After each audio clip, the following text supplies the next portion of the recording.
نیکی یہ نہیں ہے کہ تم اپنے چہرے مشرق یا مغرب کی طرف کر لو، جس طرح کہ یہود اور نصارہ کرتے تھے، مخصوص رنگوں کے لباس پہن کر، مخصوص طرز کے پٹکے پہن کر اور مخصوص رسوم و رواج کے ساتھ الجھ کے رہ جانا، یہ دین نہیں ہے۔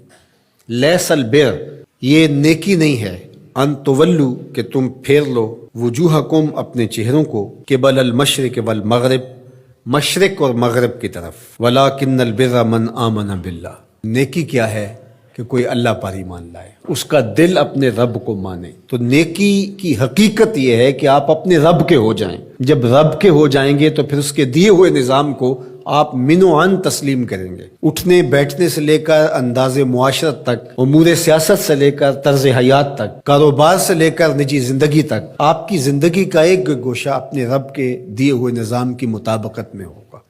تو نیکی تو یہ ہے، نہ یہ ہے کہ تم مخصوص ایک طرز اختیار کر لو، مخصوص طرز کے رنگ پہن لو اور اس کو تم دین قرار دے دو۔ ظاہریت کا نام دین نہیں ہے، بلکہ تمہاری روحوں میں دین کی وہ قدریں اس طرح اتر گئی ہوں کہ تم سے جدا نہ ہونے پائیں۔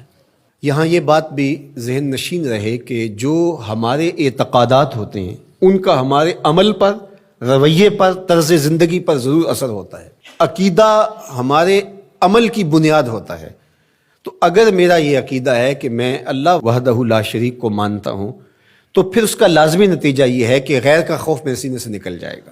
اسی طرح جب آخرت کا یقین میری روح کے اندر راسخ ہو جائے گا تو میری زندگی خود بخود مرتب ہو جائے گی، منظم ہو جائے گی۔ کیونکہ آخرت کا تصور کیا ہے کہ میں اللہ کے حضور جواب دہ ہوں اور ایک ایک عمل اس کے حضور پیش ہونا ہے اور وہاں اعمال کی جواب دہی ہے۔ ثم لتسألن یومئذ عن النعیم۔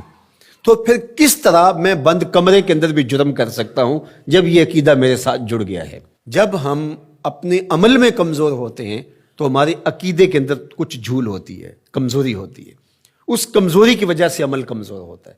تو عمل کی پختگی اور رسوخ عقیدے کی پختگی کا نتیجہ ہوتا ہے۔ تو اس لیے سب سے پہلے جو چیزیں بیان فرمائی ان کا تعلق جڑا تھا عقائد سے۔ اب دوسری بات جو بر کی تشریح کرتے ہوئے ارشاد فرمایا، وآت المال علی حبہ ذوی القربى والیتامى والمساکین وابن السبیل والسائلین وفی الرقاب، اور مال کو خرچ کرنا علی حبہ، اس کی محبت کے باوصف۔ مال کی اگر محبت یا ضرورت نہیں ہے تو پھر اس کو خرچ کر دینا، صرف کر دینا، یہ کمال نہیں ہوتا۔ کمال اس وقت ہے جب اس کی شدید احتیاج آپ کو بھی موجود ہو۔ اس لیے صحت مند آدمی جو جوان بھی ہو اور اس کو ضرورت بھی ہو، اس کا صدقہ کرنا اس کے صدقے کرنے سے بہتر ہے جو مخمسے کے عالم کے اندر جب موت و حیات کی کشمکش ہو تو وہ صدقہ کر دے، اپنا مال خیرات کر دے۔ عمومی طور پہ ایک مخفی دولت کی محبت جو ہمارے سینوں میں ایک حد تک موجود ہوتی ہے، اور وہ یہ ہے کہ جب اللہ ہمیں مال دیتا ہے تو بعض اوقات کچھ لوگ کہتے ہیں کہ ابھی میں اس مال کو بڑھاتا چلا جاؤں گا اور اپنی ساری ضروریات بھی پورا کرتا چلا جاؤں گا اور بہت حجم ہو جائے گا تو پھر اس سے کوئی بڑا کام کروں گا۔ وہ ایک ہدف لیتا ہے بڑے کام کا اور مال کو ضرورت کے باوجود خرچ نہیں کرتا۔ تو یہ ایک مخفی محبت ہے مال کی جو سینوں کے اندر چھپی ہوئی ہے۔ تو ہمارے دین نے ہمیں جو ترغیب دی ہے کہ جوں ضرورت پیش آئے تو جہاں جہاں ضرورت پیش آئے تمہیں اپنے مال سے خرچ کرنا ہوگا۔ حضور نبی رحمت صلی اللہ علیہ وآلہ وسلم نے ارشاد فرمایا کہ جو زکوٰۃ ہے، جو صدقہ واجبہ کے طور پہ ہم ادا کرتے ہیں، اس کے علاوہ بھی تمہارے اوپر مال خرچ کرنا ضروری اور لازم ہے، اور اس کے مصارف یہاں بیان فرما دیے۔ اور وہ مصارف کیا ہے آپ ذرا غور کیجئے۔ فرمایا ذوی القربہ، سب سے پہلا جو رکھا وہ ذوی القربہ، رشتہ دار رکھے۔ باقی لوگوں پر خرچ کرنے سے پورا ثواب ملتا ہے اور رشتہ داروں پر خرچ کرنے سے دوہرا ثواب ملتا ہے۔ والیتامى، اور یتیموں کو، والمساکین، اور مسکین۔ مسکین اس کو کہتے ہیں جس کے پاس 2 وقت کا کھانا موجود نہ ہو، وابن السبیل، اور جو مسافر ہے، والسائلین، اور جو مانگنے والے ہیں۔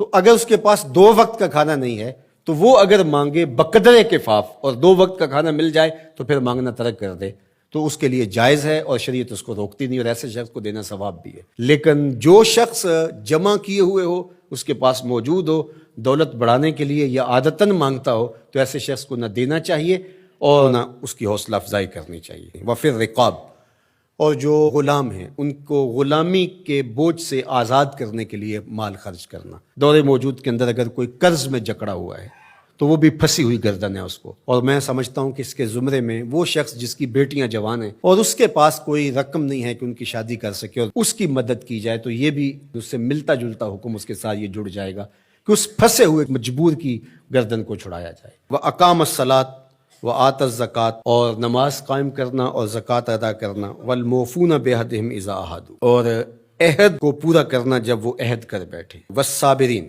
اور صبر کرنے والے، فی الباسائے والضراء وحین الباس، غربت، بیماری، حالت جنگ میں استقامت اور ثبات کے ساتھ کھڑا رہے۔ اب یہ بیان کرنے کے بعد فرمایا اولئک الذین صدقوا، یہ وہ لوگ ہیں جو سچے اور پکے مومن ہیں، جو ان خوبیوں کے حامل ہیں، جو عبادات کے اندر، اعتقادات کے اندر، رویوں کے اندر، طرز زندگی کے اندر، انداز معاشرت کے اندر، سب میں کمال مرتبے پہ فائز المرام ہے، یہ سچے لوگ ہیں۔ اور فرمایا وَأُولَئِکَ هُمُ الْمُتَّقُونَ، اور تقوی کے نور سے مالا مال بھی یہی لوگ ہیں۔